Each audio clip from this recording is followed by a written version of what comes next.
Hello, everyone, and welcome back. Let's talk about this week in throws. Although it is really more of these 2 weeks in throws, because, I did miss last week, got a little bit busy, but really didn't miss a ton because for the schedule right now, it's kind of in like an in between state for the collegians, where it's kind of like in between their last chance meets and then conference coming up this week for the Power 4 conferences at least. And then, for the pros, you had the Shanghai/Kekiao Diamond League the first couple days of May, but then it's kind of been chill there because the European circuit hasn't really picked up yet. That's going to be starting up later this month. So there hasn't been a ton of quantity when it comes to the throws, but there still has been plenty of quality. And we're going to talk about some of that today. And honestly, like, 2 weeks between uploads, I will take that as a slight win because it's not like 4 months, but definitely wanna keep kinda building this consistency. I mean, it's called This Week in Throws, so I kind of need to commit to doing it every week, I suppose. So, we'll see how well I can keep up with that as the summer progresses along, but for now, this is enough preamble, and let's get started with that Diamond League we had 2 weeks ago.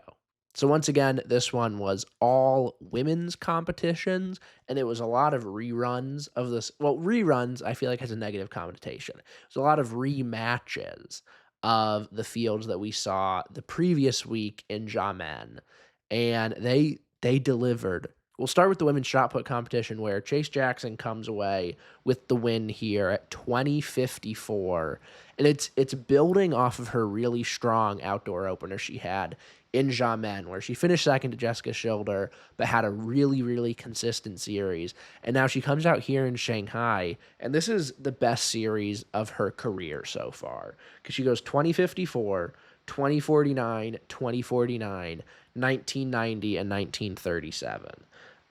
It's she had her American record performance in Eugene at the pre-classic at the end of 2023, where she had 2076 and 2061, I believe, but she had a lot more fouls mixed in there. So when you look at consistency, this with 2054, 2049, 2049, this is the best series of her career. And it comes on the heels of another one of the best series of her career in Jamen. And it's building really, really good momentum where, Chase Jackson does not like to lose. And going back to Glasgow now, it's been 3 straight global championships where she hasn't been on the top of that podium. And I know that's not a position she wants to be in. And so she has just got to be hell bent looking to get her third straight outdoor world title in Tokyo. And through 2 diamond leagues, like that, she's looking as strong as you could probably hope she would at this point in the season. Jessica Schilder did finish second here, so it was just a flip of the top 2 from Jamen. Schilder only managed 1977, but so that means Chase had the 4 best throws of the day against a field of this quality: Jessica Schilder, Sarah Mitten, Madison Lee Weshy, Jada Ross, Fanny Roos, who I'll talk about in a second, who finished third with the new Swedish national record. Like, this is a really, really good field there's only a couple of the top women in the world that weren't here, and Chase Jackson had the 4 best throws a day. So that's really encouraging stuff. For Fanny Roos, she finished third at 1966, and that is a Swedish national record.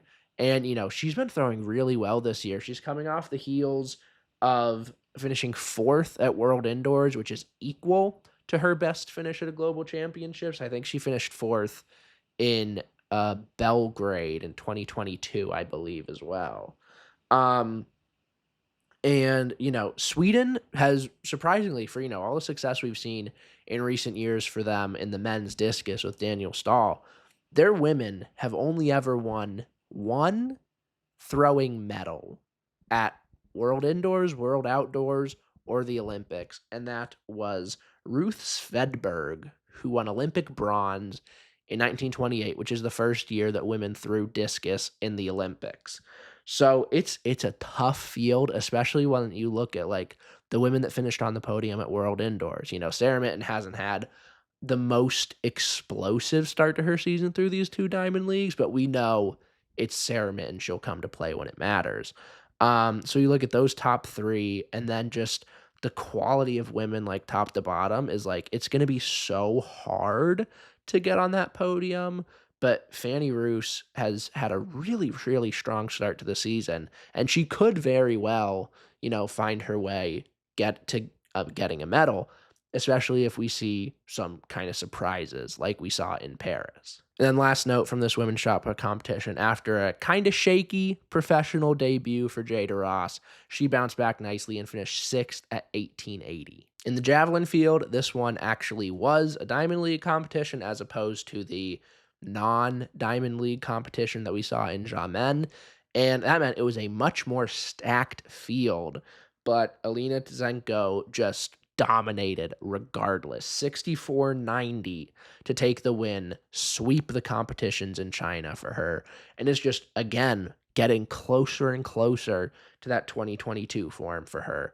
And like I said, this field was way more stacked because you had Mackenzie Little, Haruka Kitaguchi, Victoria Hudson, Yan Ziyi, who we'll talk about in a second. But this was a really, really strong field, and Zenko just came out on top pretty comfortably. Second place in this one went to Dai Qianchen of China, who threw a PB of 64-38 to finish second.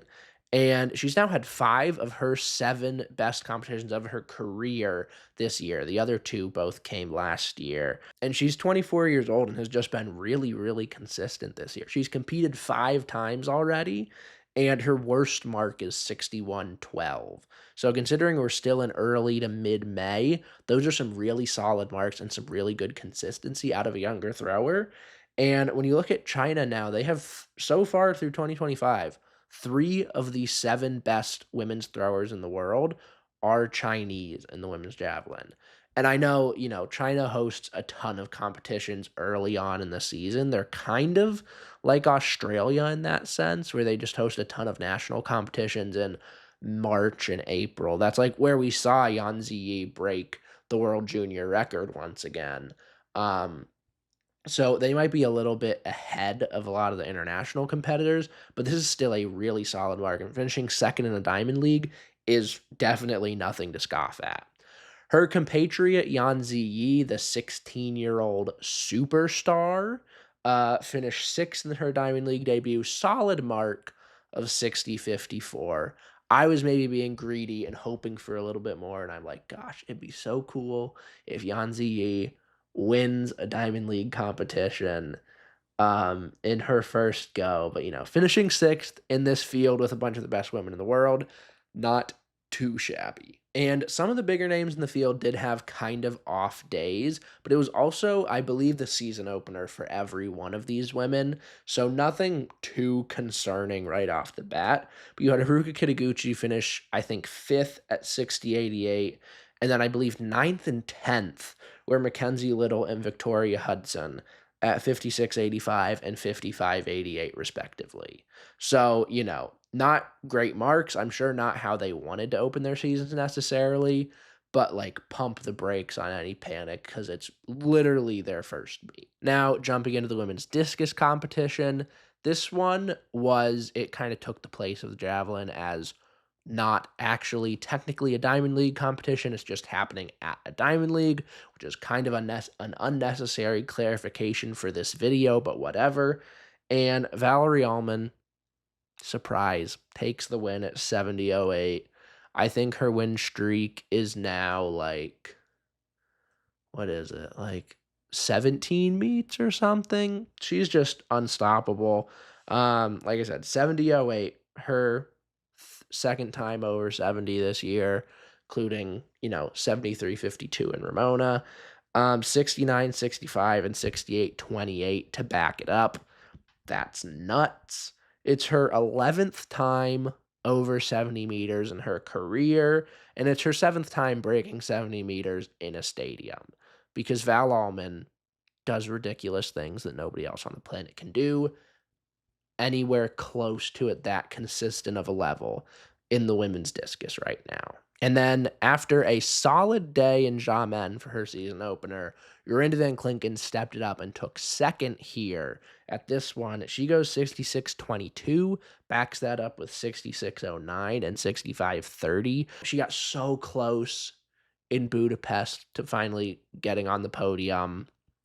And it's really good to see her open her season the way she has. Then finally, the last result we'll kind of talk about here was in third place. Jaime Perez threw 65 meters on the dot, backed it up with a couple solid throws. And mainly I bring this up because I was listening to the Throws show hosted by Jason Kuhn and Sam Weeks of Throws University. And, obviously, Jaime trains in Pennsylvania at Garage Strength and Throws You with Dane Miller and that whole crew.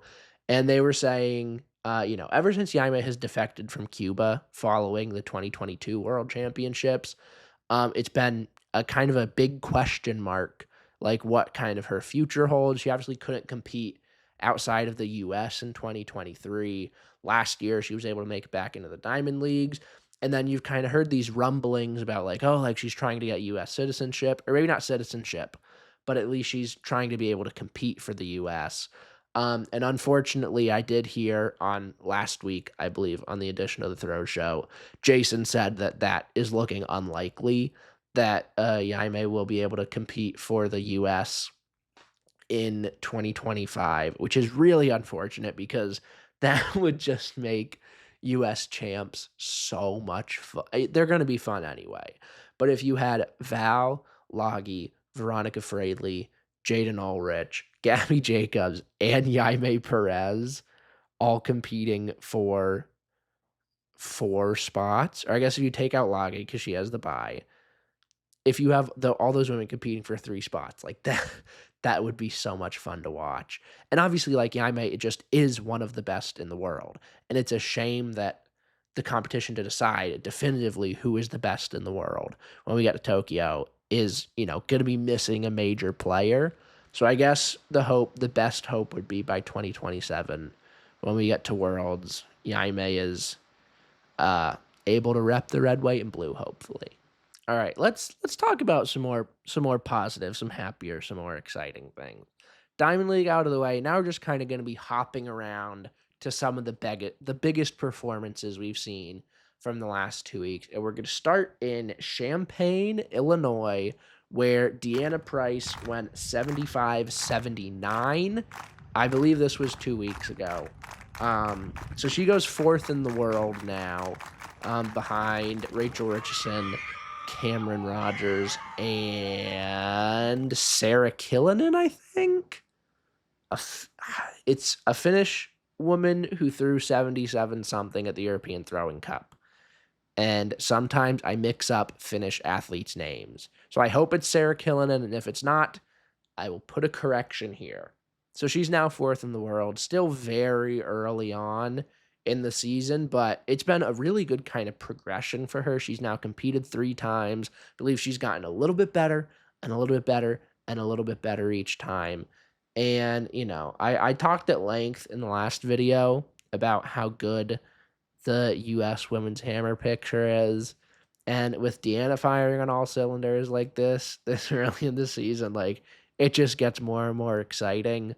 Unless if you're one of the women actually competing, because then it's probably stressful to try and get one of those 3 spots. I also know Janae Casanavoid, I believe, opened her season within the last 2 weeks and threw like 72 something, maybe potentially 71 high.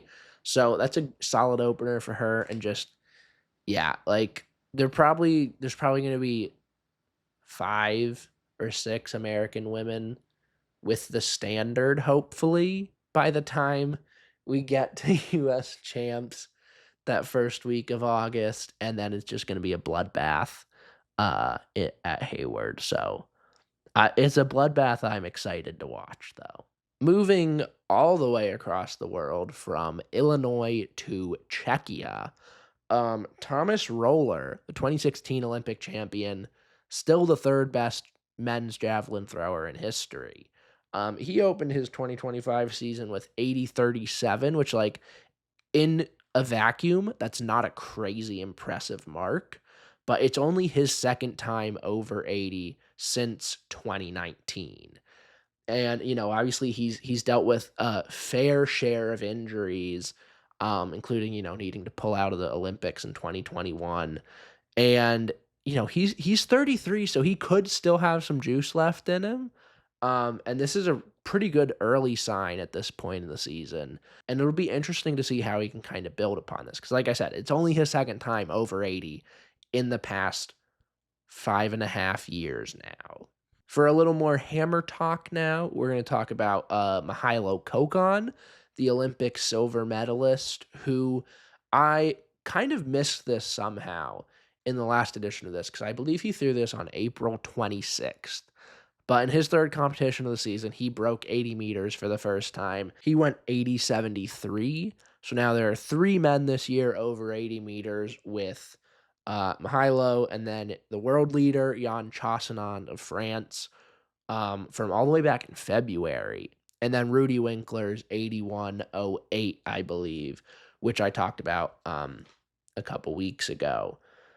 So the men's hammer is just an interesting one to talk about because it's like the chances that anyone beats Ethan Katzberg when we come to Tokyo are pretty low. I believe he's opening. I think the only thing I've seen is that I believe he's opening at the Kip Keino Classic at the end of May, which is where he kind of got everything started last year and opened up at 84.38. So it's exciting to see him go back there. I can't wait to finally see him throw again. And it's just going to be really exciting to see what he can do. Because, I mean, the thing that I talked about this um, in the fall, but like among the men that have thrown 84 meters, I think it's like a group of 9, maybe. Katzberg is like 4 years younger than anyone else at the time of first throwing 84 meters. So he's on a trajectory that we've never seen before in the hammer throw. I'm really excited to get the first glimpse of what that's going to continue to look like in 2025. And I just realized I just went on an Ethan Katzberg rant for like a minute when I was talking about Mihailo Kokon, who deserves his flowers for a very solid 80.73 throw in late April because he threw this a little over 2 weeks ago. So really good for him. Another more recent hammer throw is Tyler Williams, who went 78.30 just a day or two ago at a meet at Widener University in Pennsylvania, and that gets him the standard. And that's a pretty big deal for the U.S. because last year the only men we had hit the standard were Rudy Winkler and Danny Haw. And so then they qualified to the Olympics. But then when we got to U.S. trials, there was just a ton of math I was trying to do to figure out like where world rankings points fell. Because you had like Justin Stafford, who finished third, but his world ranking wasn't high enough. And then it's like maybe Jordan Geist, who finished like fifth, was high enough, but then he couldn't go. And it was just really messy. But if we have three guys with the standard, that makes everything a lot cleaner. So it's really exciting to see Tyler hit this throw. And assuming, Rudy has the standard, I'm assuming Danny will get it this year because that's just the kind of thrower he is. I think the prospects of the U.S. getting three guys with the standard are looking good. And so that means the prospect of the U.S. sending three guys to Tokyo is also looking pretty good, which is exciting. Let's drop it down to the collegiate ranks now because there have been some really, really big throws there the last 2 weeks. And we're going to start with Wisconsin's Jason Swarens, who threw 21.37 a couple weeks ago. It was a home meet in Madison for them at the Badgers Challenge, and he's 10th in the world this year. This is a guy who was the outdoor runner-up at NCAAs last year. And I think the really exciting thing about this throw is that so far throughout 2025, looking at indoors and outdoors, it's felt like on the NCAA level, Tarek Robinson O'Hagan kind of had like an air of like invincibility to him in a way. Like, it just felt like he's gonna figure out a way to make it happen no matter what. He was clearly the best shot putter in the country indoors. He opened up really well at Tom Jones, beating out a pretty strong field and throwing 20-75.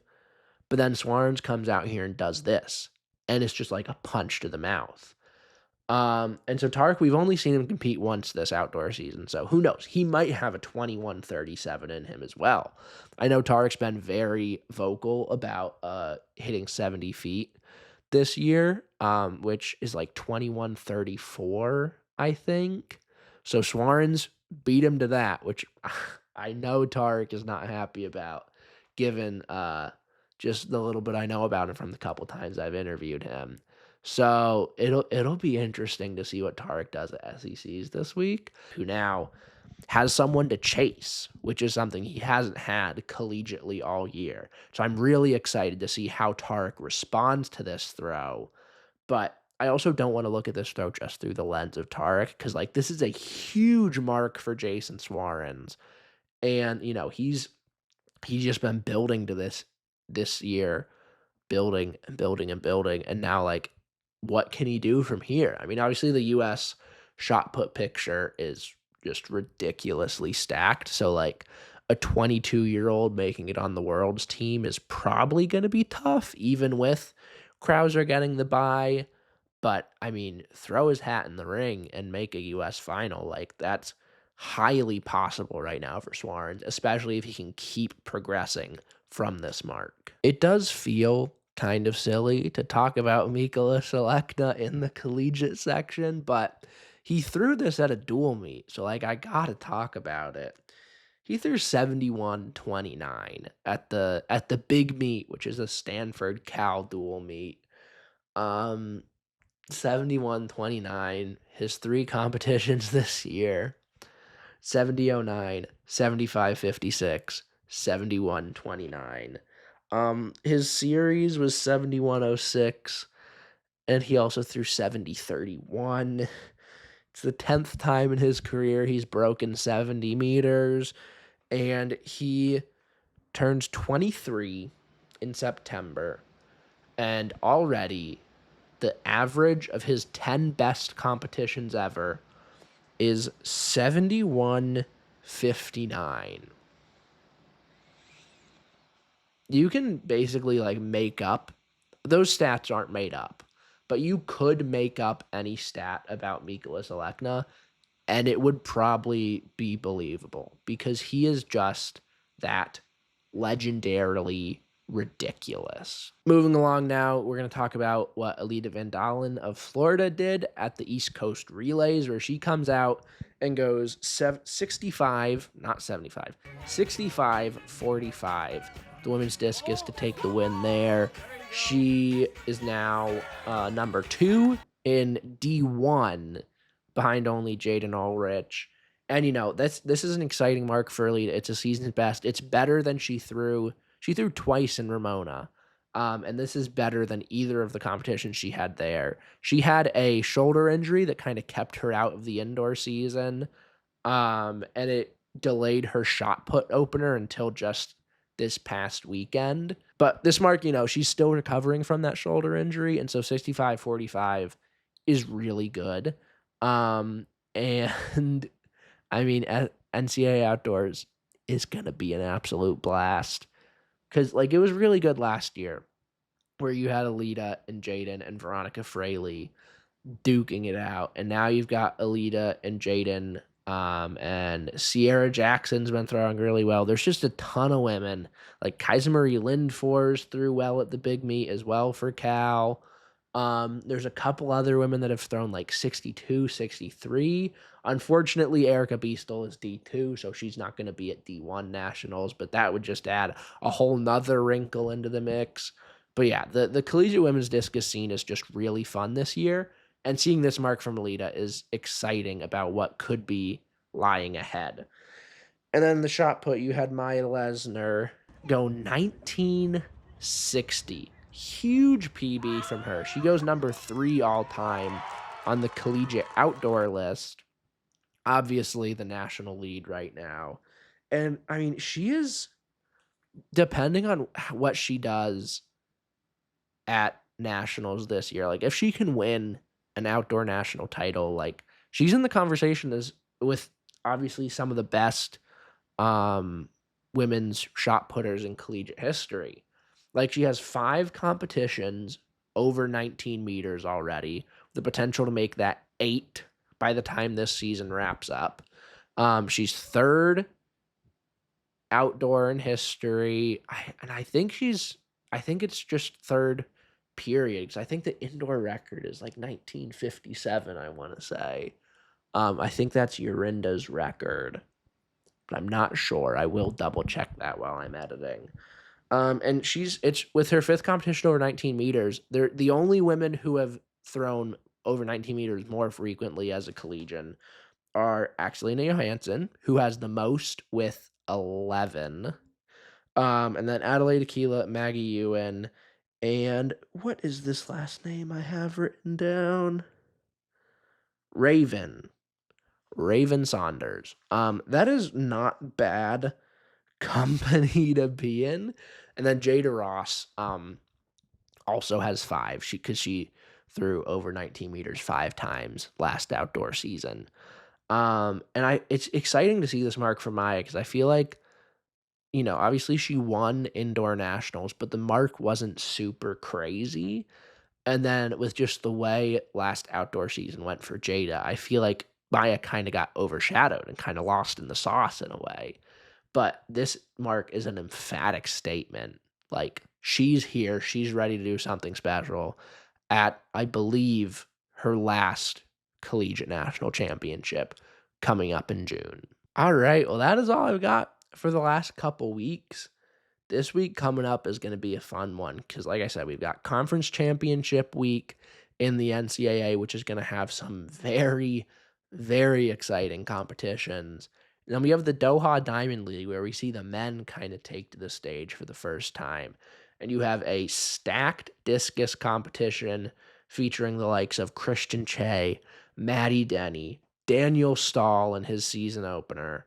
Um, I think Andreas Goodzius is there, like, it's a really, really fun field, and it is funny that, like, you're like, "Oh, Mikolas should be there," but, like, no, he has to compete at the ACC championships. Like, it's a crazy thing to think about, but even without the world record holder there, that competition, Lawrence Okoye, Frederick Dakers, Clemens Proofer, just so many guys that are gonna be there. That's gonna be a really fun one. Then the javelin competition is gonna be really good as well. You got D-Raj has opened up already, but you're gonna have season openers, I believe, for Julian Weber, Jakob Vadlich, Kishorn Walcott, Oliver Helander, like a lot of really, really good guys. Julius Diego. So that one's gonna be fun. And then Friday night, we've got version 2 of the World Shot Put series, which I can confidently say now I will be at. I will have interviews coming up. I'm going to have an instant recap Friday night. Ideally, that's the plan right now. We'll see if I can execute it or not. But yeah, driving up to South Carolina Friday morning, super, super excited about that. Like it's a 6-hour drive or something, but I saw the first one at Drake and I was like, I've got to be there. So we're heading up on Friday. Stay tuned on Twitter at PHoffMahoney and Instagram at Paulie Throws for live updates from that. And yeah, it's gonna be a good week of throws. And I'll see you back here a little sooner than 2 weeks, hopefully. But right now, that's all I've got. Thank you guys for watching. Please like and subscribe. Like I said, the other socials are Paulie Throws on Instagram, P Hoff Mahoney on Twitter, and I'll see you guys next time.